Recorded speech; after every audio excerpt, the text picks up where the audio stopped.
emathuneni, yosala ema-odi, yosala ema-messages.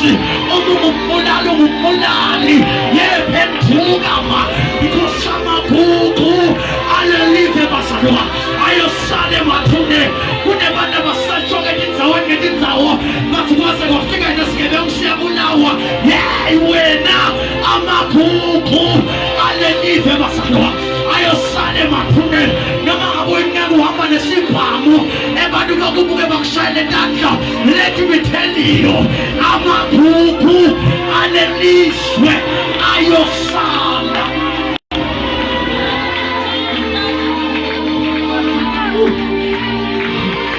Yohlabela kuyohamba ngingedwa ethuneni lami, anginaseke libone ibhokisi lemufi lelinaphuye izibhoko zebantu, but sithola kuvule inyama munye kuze kungena umuntu munye emagugu asale. Noma bangakugwaba ngemoto, amagugu ayasala. Wathi ngashumayela nje, hallelujah. This grace of Christ, but no, good right to the so. We are under grace. Good right to sing in the song. Good right to sing it. Young Sunday, you are holy. You are marvelous. You, wow, hallelujah. Sunday, you are who you are I was a lot. Amakuku, Annalisa, Ayosa. Somebody shout fire. Emakuku, Annalisa, yay, fire. Can somebody shout fire in the church? Amakuku, Amakuku, Annalisa, Madasana.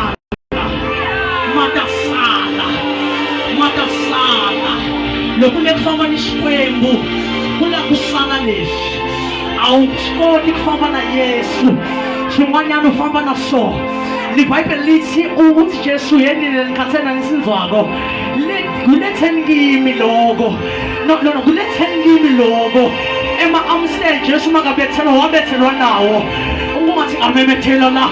Even a prostitution, Jesu wabethelwa nayo uze wona ngemuso bese uyaphakama. Abantu bathi hey namuta ufele etshwaleni lo, namuta ufangwadla, ungathi ngamemethela egameni likaJesu awunawufela lapho. Wenzenja through the grace came through Jesus, through the grace came through Jesus. Angikhulumi basalane ngetihlolo letivela nabogogo, ngikhuluma ngemusa la lovela na Jesu. Lithi iBhayibheli basalane umthetho wavela naMoses, but makaqhubeka Johane uthi but the truth and grace came through Jesus. Kungathi ngamemethela kuwe la losathembela induku kaMoses nawugwedle ufele lapho, but ngathi ngamemethela kuthi umusa waJesu ufikile lifu igcwele ushilo umfundisi, the rain is coming down.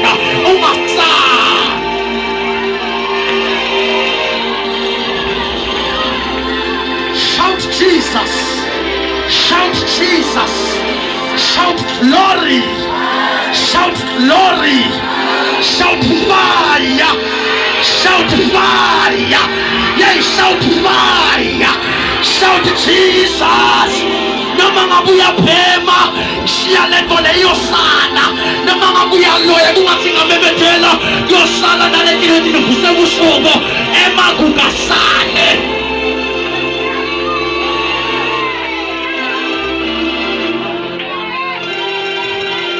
Sekambeka mosheka nasesonweni.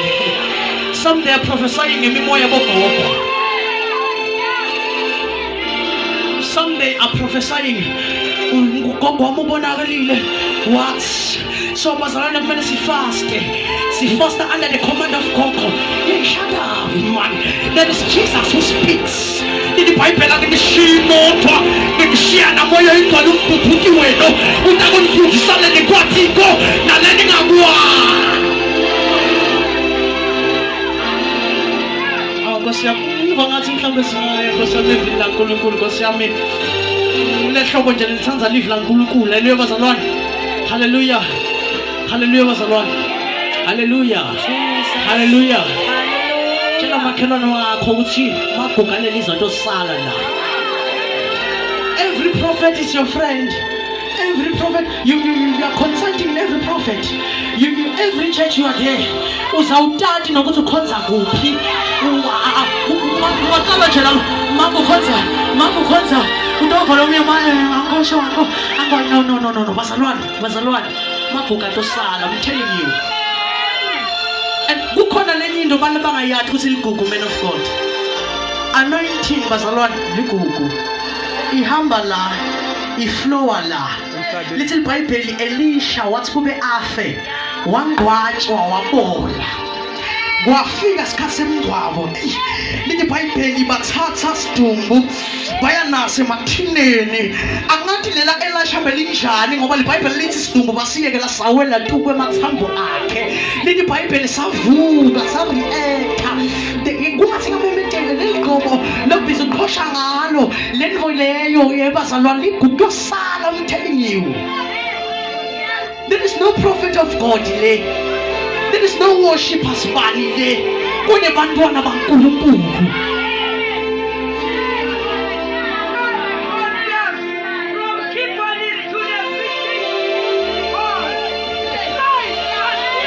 Because of prophet, no man of God.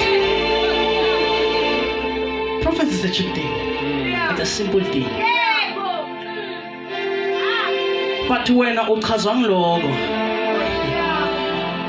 Christ akakuchaza lezi Bible Jesu wafika kulenye inzawo eDalmanutha wathi kube ehla khiphe inyawo bamqonza bathi sifuna sibonakaliso Diva diningi abafuna iverse abafuna kuphenduka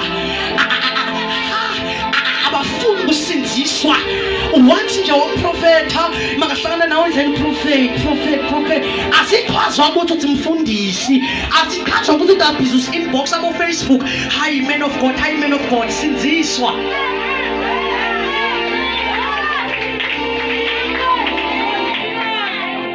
Nkosi angitelanga lokho Nkosi Hallelujah. I want us to share the word of God in this season of grace too. Hallelujah. If you missed the first, this one is yours.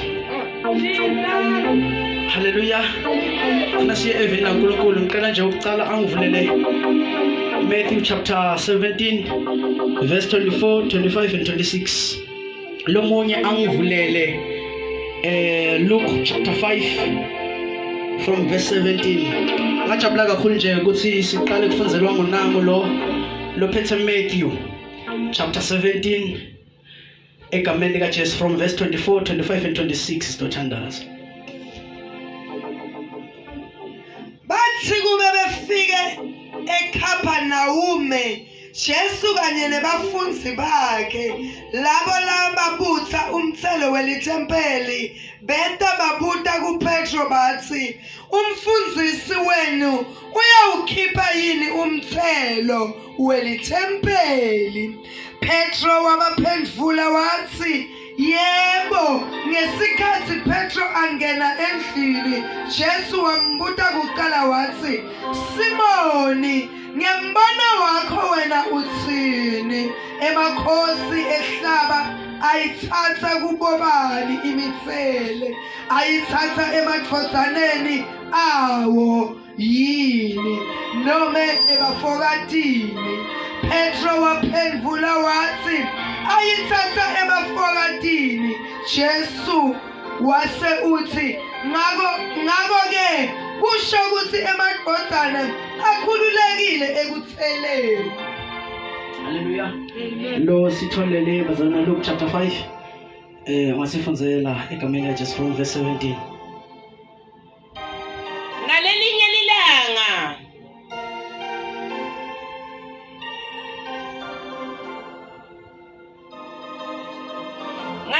lilanga Jesu abefundisa abaFarisi netati temthetho tihleti tiphuma kuwo onke emadolobha aseGalile naseJudiya naseJerusalema emandla enkosi abenaye kuthi aphilise labagulayo. Lamanye emadvodza eta atfele lenye indvodza ngeluhlako lele yife lihlangothi etama kuyingenisa endlini ayibeke embi kwaJesu. Ehluleka kuyingenisa ngobe bantfu bebabanyenti bebaminyetelene kakhulu ngako bese bayayetfala bakhwela nayo etulu eluphahleni bavula sikhala bayihlisela phansi ngeluhlaka lwayo bayibeka embi kwaJesu. Jesu nakabona kukholwa kwabo lokungaka wathi vodza tono takho tithethelelwe. Bafundzi bemtsetfo nebafarisi baqala bavungatela bakhuluma bodva bathi ngubani lona lohlambalata uNkulunkulu, ngubani longathethelela tono ngaphandle kwaNkulunkulu. Jesu wakubona lokubutana kwabo wabaphendvula wathi yini lena lenibuta etinhlitiyweni tenu, ngukuphi lokulula ekutseni uthethelelwe tono takho nome kuthi sukuma uhambe. Ngitanikhombisa ke kuthi indvodzana yemuntfu inemandla ekuthethelela tono emhlabeni. Wase uthi kulobekete luhlangothi ngithi kuwe sukuma uthathe luhlaka lwakho uhambe uye ekhaya. Ngekuphathima kweliso lendvodza yasukuma embi kwabo bonke yathatha luhlaka lwayo yahamba yaya ekhaya ithumisa uNkulunkulu. Live lakho babeleli egameni lika Jesu Kristu waseNazaretha siyakuvumela baba ukuthi ukhulume empilweni tethu. For it's not by man's power, it's not by mighty, but it's by your spirit. Speak in Jesus' name. Hallelujah, bazalwane. Ngifuna ukukhuluma ngathi uyetindo then we pray. Hallelujah. KuMateyu liBhayibheli la sithola bazalwane lesi iBhayibheli ngalenye ilanga wathi kube Jesu angene eKapanawum. Hallelujah. iCapernaum it was ngaphasi kwesifundza saseGalile. Hallelujah. Ngamanye amagama when you see the word Galilee, that was just a district. Hallelujah. Ngaphasi district of Galilee besithola boCapernaum sithole boKhana, ingakho iBhayibheli lithi eKhana laseGalile. Hallelujah. Ngamanye amagama iGalile bekuyidistrict noma bekusifundza lesithinte enzaweni njengathi la sesifundzeni bazalwane sasihlanzeni. Hallelujah. Ngaphansi kwehlanzeni there are many places that we can name them. Hallelujah. We have cities sinetindzawo lapha nalapha, we have villages under the district of ehlanzeni. Hallelujah. So liBhayibheli kunento engiyithandzayo ukuthi iBhayibheli Jesu uqala umsebenzi wakhe eKhana laseGalile. Hallelujah. Ngamanye amagama lithi iBhayibheli wathi kube ehle entsabeni Jesu wangena eKhana laseGalile wathola ukuthi kukhona umshado. LiBhayibheli yena bekamenyiwe kanjalo nebafundi bakhe bekamenywe nabo. iBhayibheli lithi wathi kube afike eKhana laseGalile waphela liwayini labo labalithembile. Ngoba bazalwane kunesikhathi la kuyophela lento longathi ithemba wena. Lithi iBhayibheli kwakukhona umfati wawo ubekade a-opha for 12 years. Lithi iBhayibheli alikufihli kubeka sobala. Lithi iBhayibheli bekathatha imali yakhe aye etinyangeni, wathi kube aye etinyangeni kwaphela imali kwaphela themba. Lithi iBhayibheli wathi kube abone Jesu andlula wavuka themba. Wathi uma ngingabamba umphetho wengubo lenkinga lenayita uqhamuka. Uma ngingabamba umphetho wengubo lesimo lenibukana naso sihlangene bayishiya egameni likaJesu bazalwane. iGalile bekuyi-district and iKhana beyingaphasi kwayo, including iKhaphanawume. ngamanye amagama uma Jesu bazalwane angena eKhaphanawume bengabe hayi ukuthi bebangabe baqala kumbona, they were aware that there is Jesus Christ of Nazareth. So iBhayibheli lithi wathi kube afike nabafundi yena wahlala endlini, Petro waphumela ngaphandle. lithi iBhayibheli labo lebebakade baqoleka umthelo wethempeli. kungathi ngachaza kancane la sidlule kahle lo mthelo lo bazalwane ngesilungu kubizwa ngokuthi it's a two-DRANCHMA tax. Hallelujah. ngifuna ukukhuluma nge-tax bese siyothandaza nje. This was a two-DRANCHMA tax egameni likaJesu.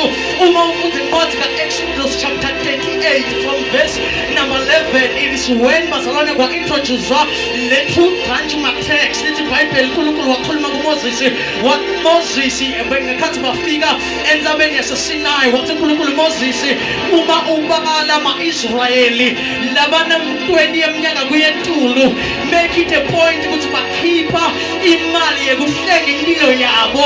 ngamanye amagama lo mthelo lo bazalwane bewuwekuhlenga impilo yakho. ngamanye amagama uNkulunkulu wabanikeza abazalwane lithuba lokuthi abahlenga impilo sibone. hayi nikhona bazalwa wabanikeza lithuba lokuthi awuhlenga impilo yakho sibone. kungathi ngiyakhumbula Moses naye wanikeza lithuba wabanjisa induku wathi uNkulunkulu iphakamise. uma uyiphakamisile bazalwane Israyeli utakunqoba. wakhathala Moses wathi kube akhathale Israyeli wanqotshwa. ngamanye amagama kunesikhathi bazalwane la uNkulunkulu ekunikeza lithuba kubuke egameni likaJesu Kristu waseNazaretha. kodwa uma siyethu kwemusa bazalwane, we speak of Jesus standing in your gap. sikhuluma ngaJesu angena esikhaleni sakho athi step aside my daughter, step aside my son, whatsoever you've been facing, no, step aside. no Jericho or there is Jericho, no ayikona bazalwa yonke into lofeyisana nayo Jesu fika athi step aside, abese uyema bukane naso lesimo. so this two-DRANCHMA tax bazalwane bekuyimali yekuhlenga impilo yakho. ngiyathanza ngoba leli gama le two-DRANCHMA tax livela kunencwadi ya-Exodus, ngoba leli gama lithi Exodus lisho ukuthi coming out. Hallelujah. ngamanye amagama there is no coming out ngaphandle kokubukwa kwemhlengi. there is no coming out ngaphandle kwemhlengi bazalwa egameni likaJesu. kwathi kube baphume, then God wathi kunemali ekumele niyikhiphe yekuhlenga impilo. Hallelujah. so labo Matewu la sifunda khona le mali lebayikoleka labantu laba bekumele mali leyo. there is something that I love egameni likaJesu. lithi iBhayibheli Jesu wathi kube abuzwe Petro ngale ndzaba ukuthi ingabe Jesu uyabhadala yini lo mthelo, ingabe Jesu uyayikhipha yini le mali. lithi iBhayibheli wathi Petro yebo uyayikhipha. wathi kube angene endlini Petro, Jesu wamjaka ngembuto wathi hey Petro, ingabe imali yomthelo labantu bala emhlabeni bayithatha kunoma ngabe ngubani, noma bayithatha kumadodana abo, bayithatha kumafokati yini, noma ngabe bayithatha kumadodana awo. wabe siyaphendula Petro wathi bayithatha kumafokati. yebazalwane sibafokati kuleli vele. lithi iBhayibheli wabe siyaqala Jesu uyakhuluma wathi hayi kunento ufuna ukutshela na Petro, uma bayithatha kumafokati kusho ukuthi emadodane akhululekile ekutheleni. kungathi into memetela namhlanje la ukuthi here comes the two-DRANCHMA tax replacer, here comes the two-DRANCHMA tax replacer. into memetela kubo bonke labakhona la labathi ngizamile ngakhipha imali, ngizamile ngemizamo yami. here comes the two-DRANCHMA tax replacer egameni likaJesu. lithi iBhayibheli wathi kube Jesu amtshele ukuthi emadodana akhululekile. ngamanye amagama Jesu bekathi mina ngizobhadala le tax. angathi yikusantanele bekathi uyamkolota yona. hayi bazalwane Jesu wakubhadalela. he paid it all, he paid it all. ungavumi ukugwajiswa mimoya semathuneni lithi lweyi wame hey shut up. he paid it all, he paid it all. kungasingamemethela la mimoya semathuneni bekathi fika nasemthongweni ithi we wame hey shut up. up, for Jesus paid it all. Bazalwa ungathi ntomemethela namhlanje la kubazalwa basimo sama sivumi inyama yami yala because of mimoya Satan. Jesus is the two-DRANCHMA tax replacer. Hayi bazalwa ungathi namemetela la kuba bonke bazalwane base-GGM, kuba bonke bazalwane basemangweni kuthi nangu umhlenge fika ntomemethela, nangu umhlenge fika uzamile kuyihlenga impilo yakho. Bonesi bahlulekile, bodokotela bahlulekile, bososwebhu bahlulekile, bathakathi bahlulekile, emambonweni bahlulekile, eSwazilendile bahlulekile. Nangu umhlengi, nangu umhlengi, sitomemethela uzamile kuhlenga, but nangu umhlengi, nangu umhlengi fika egameni likaJesu. Hallelujah. Ntomemethela nje sinangu umhlenge fika. Now Jesu uma ngafika emhlabeni bazalwane bekade egcwalisa umthetho. Hallelujah. So these two-DRANCHMA tax lebe kuyimali ukuthi ungaqala ube na-20 eminyaka uyayikhipha le mali. Uyathanza uthanze ufuna uyisebenze uzoyikhiphe le mali. Hallelujah. So iBhayibheli lithi uthi Jesu emadodana akhululekile. Ngamanye amagama kufa kwaJesu bekukhulula wena. Noma ngabe mhloboni lesifo lonaso, noma ngabe bodokotela bathe no sikhatha lo mhlengi lo wayesaphuza adlula, noma ngabe mhlambe dinyanga tikhulumile dathi sikhatha lo bahlengi labo sandlula. For Jesus is the two-DRANCHMA tax replacer. Ungathi ngakhuluma nje kubazalwane namhlanje egameni likaJesu. Now iBhayibheli lithi bazalwane wathi ube Jesu akhulume lokho. Now kunena incwadi kuLuka chapter 5 siyothandaza. Ngamanye amagama Jesu uma ake wafika nje bekumele wathi ukuthi nangu umhlengi. Jesu bazalwane bekambethe amandla ekuhlenga umuntu. Hallelujah bazalwane, because bake bantu banikwa ithuba lekuyihlenga impilo yabo. But when we come to Johana, uthi Johane, then God so loved the world. Ngamanye amagama wathi kube abanike chance abantu wababona ukuthi bayahluleka. Then God so loved. Ungathi ngakhuluma nje, then God so loved. Kungazathi uNkulunkulu bekakathi abuke emhlabeni athi hey wentani lo akumnike chance ngibone. Then Johane wabese uthi then God so loved the world wase wanikela ngendodana yakhe lentelo yodwa kuthi lokholwa ngiyo amabhubhi batathole kuphila lokunguna phakathi. Sanibonani bazalwa, ngamanye amagama Jesu bazalwane bekangumhlengi anethwe ebantwini. Ebantwini abambona bathi this is the son of Joseph, lo mfana lo, le mpintshi le, lo mjida lo, bangathi egameni likaJesu kuthi here comes the two-DRANCHMA tax replacer. Noma ngabe bazama kubona kuhlenga ngemali yabo, but Jesu bekade kutoma esikhaleni saleyo tax egameni likaJesu, bekade kutoma kulesikhala saleyo mali egameni likaJesu. Now there is something that I love in the book of Luke chapter 5. Lithi iBhayibheli Jesu bazalwane wathi kube afike kulenye indawo ngalenye ilanga kunento ngiyithanda kolengavamanga. iBhayibheli lithi Jesu bekakhona yena and the power of the Lord was upon him to heal the sick. Hallelujah. Ngamanye amagama bekukhona Jesu kuphinde kwendlule kuba khona kwakhe kube khona nemandla. Kungathi ngamemethela la kunemandla bazalwane kuhlenge abantu. Angiyazi indlela bakuvalele kuyo, but kunemandla ekuhlenge abantu. Angathi indlela bakufake kiyo bazalwane kunemandla ekuhlenge abantu. Angathi mhlambe bakhona bazalwane la labayikholonga inkosi yasezulwini labatawufika Sunday bafakaze bathi nangu umhlengi afika. Ngitofakaza ukuthi umhlengi ufikile wayihlenga impilo yami. Athi jobe bazalwane, I know that my Redeemer lives. Ngiyazi umhlengi wami uyaphila. Here comes the two-DRANCHMA replacer bazalwane. Lithi iBhayibheli Jesu bekakhona nemandla ekuphilisa bekakhona. Ngamanye amagama Jesu bekambathela amandla ekususa imizamo yemuntu, but abantu bangamboni anemandla ekususa imizamo yemuntu. Lithi iBhayibheli bekukhona lonke amadoda asuka ambolanza abangumngane wabo nebekalele kwelihlanga bazalwane afe ihlangothi egameni likaJesu.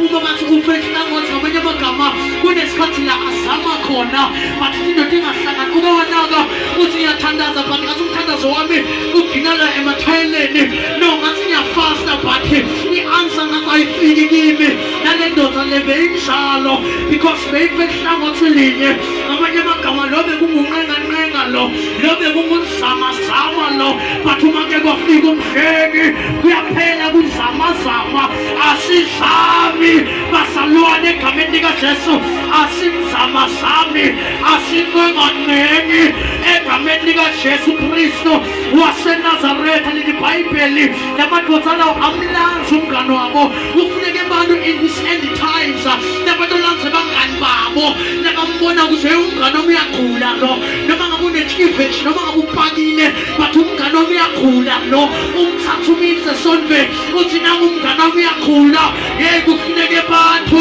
nabantu othi umngane uyagula lithi iBhayibheli Jesu bazalwane bekahlele emkhathini kwesiqubu asemkhathini number 2 asendlini lithi iBhayibheli they failed kufika kuJesu they failed kufika kuJesu hayi ngoba Jesu bekabhizi hayi ngoba Jesu bebengafuni kubanaka but because of the crowd.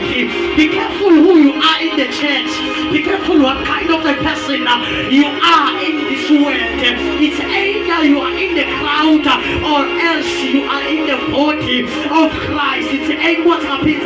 It's either you are in the crowd or else umuzalwane uthi ke lokhuluma kangcono yewona ngilosi umungamanga nathi umelana nathi inkinga sihamba nebantu lebahlukahlukene sihamba nemanwabo lahlukahlukene namhla bathi haleluya kusasa bayagayi khona bazalwa kusasa bakhuluma into lehlukile egameni likaJesu Kristu waseNazaretha lamandoda lawo ahluleka kufika kuJesu because of those kind of people ngamanye amagama labantu laba bebahleli balindele kubona Jesu ona kuze bambethele kodwa kafuneke abantu abatobona Jesu ambethe manje ehlenge imilo egameni likaJesu Kristu waseNazaretha angajilo ithandazelile uNkulunkulu angiyajilo soyikhalele kuNkulunkulu but uthi Davide bazalwane weeping and joy for a night but the joy is coming in the morning litomemethela namhlanje la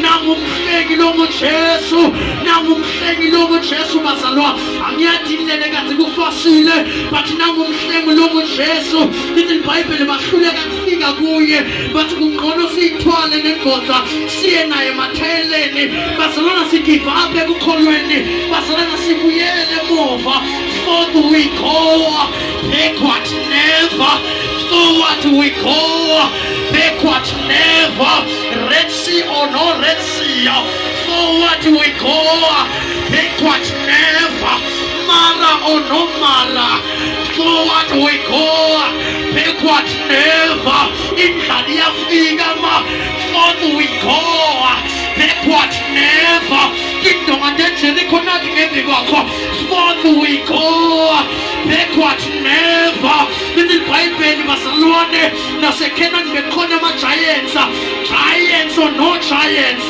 forward we go backward never kufuneka bazalwane abantu abanekholwa kwencane bathi forward we go bahlebi ma forward we go bayakhuluma bakhulumi ma forward we go backward never yebazalwane kungathi ngamemethela la kuthi noma imoya ekusivuka wena forward you go backward never egameni likaJesu Kristu waseNazaretha lamadoda lawo ahluleka athi we are not going home bagibele etule eliphahleni bagibele etule emathayeleni bavula sikhala umkhumbi kaNowa lo lithi iBhayibheli Nowa uNkulunkulu wamtshela ukuthi akho umkhumbi Nowa umnyango wakhe but isikrini ungabi naso the Lord will close the door. Hallelujah. Nikhona bazalwa wathi uNkulunkulu kunento lengifuna ukuyendela yona wena Nowa vula sikhala etulu vula sikhala etulu ungavule emasayidini but vula sikhala etulu lithi iBhayibheli Noah lo bekakaza athuma inyoni kuthi iyocheck umhlaba ahamba angabuya wathuma emagwababa ahamba angabuya on the last time lithi iBhayibheli yena wabe suyakhuphukela uya kuyohlola waseyena uyakhuphuka uthi hayi bazalwane noma kuvaliwe ka right noma ngabe kuvaliwe ka left noma ngabe kuvaliwe emuva noma ngabe kuvaliwe phambili hey kukhona lekungavalwa khona ezulwini ababhali there is no closing time ezulwini uthandaza ngo-12 bayakuva uthandaze kusenema bayakuva lithi iBhayibheli Noah wakhuphuka wayehlola nawo la madodana wakhuphuka athi noma ngabe kuvaliwe emasayidini umnyango sewunebafarisi egameni likaJesu but etulu kula siyakhona lithi iBhayibheli behlisa lemvoza ngihlanganayo bayibeka phambi kwaJesu. Then now there is something like funako sibese siyothandaza. Hallelujah. Awuphamise isandla sakho nje wende kanje siyothandaza egameni likaJesu. Hallelujah. Hallelujah. Lithi iBhayibheli wathi kube indoda le bayehlise uJesu phambi kwaJesu. Then baqala bakhuluma abafarisi. Yini le cause abafarisi bakhulume? It's because bazalwane bebangaqabanga ukuthi kuyoke kufika umuntu entohlenga bona. Babekwathi ukuthi kunemithetho lothi sikhipha imali kusiye ukuthi ihlenga thina. Babangaqabanga ukuthi Jesu utawufika tobahlenga. Now abafarisi bazalwane uma bake babona Jesu bebabona into kuyibamba bayishaye. Bebabona into kuyibamba bayibethele. Everywhere whenever they see Christ babelinzele amaphutha batombulala. So babehleli balinzele Jesu ukuthi ende sono noma ende into lephambane nemithetho. Bangathi ukuthi akekho tophambana nemithetho or what. Ute to fulfilla. Ute to gcwalisa umthetho. Ingakho uthi Jesu angeke tophumula. Ngite to gcwalisa. Bekangasho ukuthi ngite to ngetela. Bekasho ukuthi I came to fulfill. So Jesu uma ahleli bazalwane bebangamboni ezumhlengi ngoba bekufuneka abantu bahlahla bazalwane labatovula umthetho babuke ukuthi kuke kwakhuluma nganabo what's going on manje. Angivumela ngene example ngalokho egameni likaJesu. Leyo bazalwane siyothandaza nawo egameni likaJesu. Lithi iBhayibheli uma ufunza incwadi yaLevi Moses wayibhala asentabeni iSinayi. Lithi iBhayibheli uNkulunkulu wamtshela ngento lesimpula wamtshela ngebulephelo. Lithi iBhayibheli uNkulunkulu wamtshela ngehlobo lebulephelo ngoba bulephelo abuveli in a single way kude umuntu. And kunento uNkulunkulu akanqhaza ngayo ukhuluma ngebulephelo phethulu kwaIsrayeli. Lekusho ukuthi you can be a Christian ube nabo bulephelo. Abangiva bazalwane. You can be a Christian but ube nabo bulephelo. So uNkulunkulu ukhuluma naMoses umtshela ngebulephelo lekumele abulinzele kuthi kuIsrayeli kuthi uma utubona this sign lokhu bulephelo. Then there is one thing lengithandzako lekayichazile uNkulunkulu uthi ke uNkulunkulu kuMoses uma ubona indvodza ifutheka la enhloko. Hallelujah. Impandla yekuguga. Hallelujah bazalwane la. Hallelujah bazalwane. Uthi uNkulunkulu uma utubona indvodza isuka tinoyele la ayiguli. Angathi usimhlambe batangiva bazalwane. He is not sick. Umuntu okumbona asuka tinolela he is not sick. That's natural. Ubese uyakhuluma uNkulunkulu uthi kodwa uma utobona lempandla iphuma silonza. Uma utoyibona lempandla iphuma silonza lo muntu lo engathatha iswe kumpriest.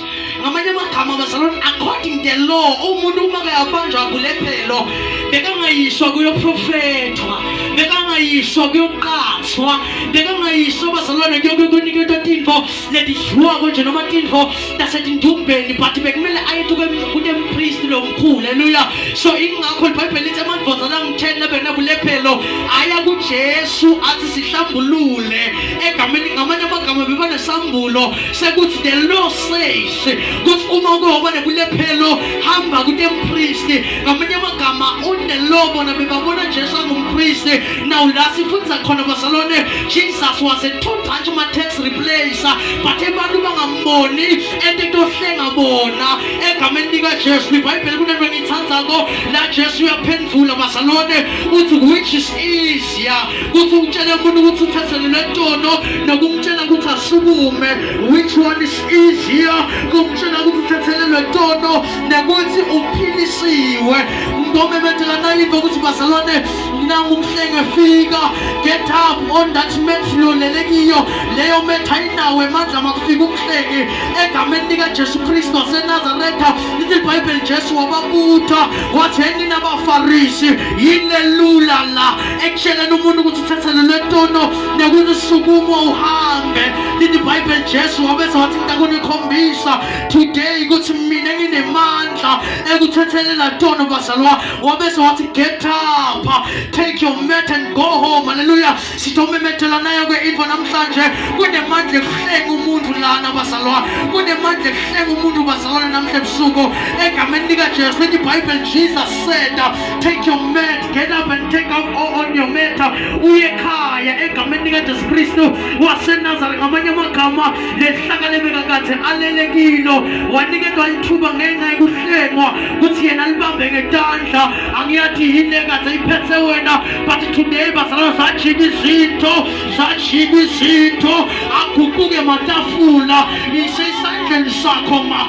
Lokugula labathi kwasemndenini kusesandleni sakho ma, because Jesus today uthi ngimemethele lamoya egcwele kuthi take your mat, get up, take your mat and go home.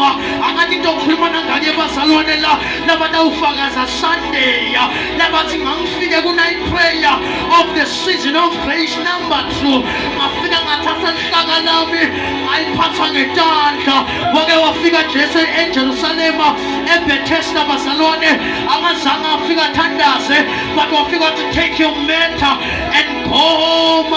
Ngithomemethela la nanguMhlengi efika emazulu bazalwane sivumela kuthi lensaka lobhajwekilo get up, lesimo lolelekiso get up, lombhede wokugula lolelekiwo umbhede wokuswela ma uthi namhlanje lengqole ngimemethele kuthi you are getting up. Kunemandla ekuhlenga umuntu bazalwa egameni lika Jesu. Hallelujah. Siyasukuma siyothandaza, khona amandla ekuhlenga umzalwane. NanguMhlengi efika. Hallelujah. NanguMhlengi efika. Hallelujah. Hallelujah. I want us to pray bazalwane. Ukhona amandla ehlenga umuntu. Hallelujah. Angimathi Jesu umkholo angubani wena. Uthi Jesu kubafunzi bakhe bantu bathi ngingubani, bachaza ngoba besothi nine nithi mina ngingubani. Bazalwane iperspective yacounter, the way you see yacounter. Hallelujah. Amen. Hallelujah bazalwane. Amen. Indlela lobona ngayo kuyacounter bazalwane. Egameni ekholweni bazalwane asihambi ngekuthi mhlawumbe sito Jesu inkosi then sesicedzile. Hallelujah. It counts ukuthi umbona angubani. Hallelujah. Ingakho kugcwele bazalwane abahluphekako but bahlala bagcoke kahle every Sunday. Bayakhala ebusuku bazalwane. Ibhede igcwele inyembedi because bambona Jesu umsinzisiwe udukwa phela lapho. Kanti bazalwane iperspective yaccount noma ngabe mhlawumbe ngumfundisi ume phambi kwakho, you must know iperspective yaccount. Hallelujah bazalwane. Hallelujah bazalwane. So bambona laba nemngani logulako kuthi this one is a two-DRANCHMA tax replacer. Hallelujah. Le mali thina besiyikhipha ukuthi ihlengele impilo yethu. Jesu wafika yathi into wathi guqula. Hallelujah bazalwane. Ngifuna nje siyothandaza nganayi info namhlanje ambama egameni lika Jesu sikhulume amandla sidede